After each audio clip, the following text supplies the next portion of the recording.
ప్రకాశం జిల్లా ఒంగోలులో భువనేశ్వర్ అనే వార్డు వాలంటీర్ అనుమానాస్పద స్థితిలో తన 3 చక్రాల సైకిల్పై సజీవ దహనం కావడం తీవ్ర కలకలం రేపింది. ఈ కేసును సవాల్గా స్వీకరించిన పోలీసులు త్వరగానే ఛేదించారు. వార్డు వాలంటీర్ భువనేశ్వరి ఒంటిపై పెట్రోల్ పోసుకుని ఆత్మహత్యకు పాల్పడిందని ప్రకాశం జిల్లా ఎస్పీ సిద్ధార్థ కౌశల్ వెల్లడించారు. కాగా మొగల్తూరులో వికలాంగుల యూనియన్ ఆధ్వర్యంలో కొవ్వొత్తుల ప్రదర్శన నిర్వహించి భువనేశ్వరికి నివాళులర్పించారు.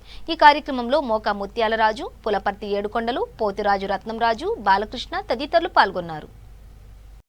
మరి అమ్మాయి దహనం చేసినటువంటి వ్యక్తులు ఎవరైతే ఉన్నారో ఆ కుటుంబానికి 30 లక్షల రూపాయల ఎక్స్చేంజ్ ఇవ్వాలని, అలాగే ఆ కుటుంబంలో ఎవరైతే చదువుకుని ఉన్నారో వారికి గవర్నమెంట్ ఉద్యోగం ఇప్పించాలని చెప్పేసి గవర్నమెంట్ వారిని మరి రాష్ట్ర ప్రభుత్వాన్ని కోరుతా ఉన్నాం. దీంట్లో విధంగానే ఈ అమ్మాయికి జరిగినటువంటి సంఘటన ఇంకా భవిష్యత్తులో ఎవరు కూడా జరగకూడదు.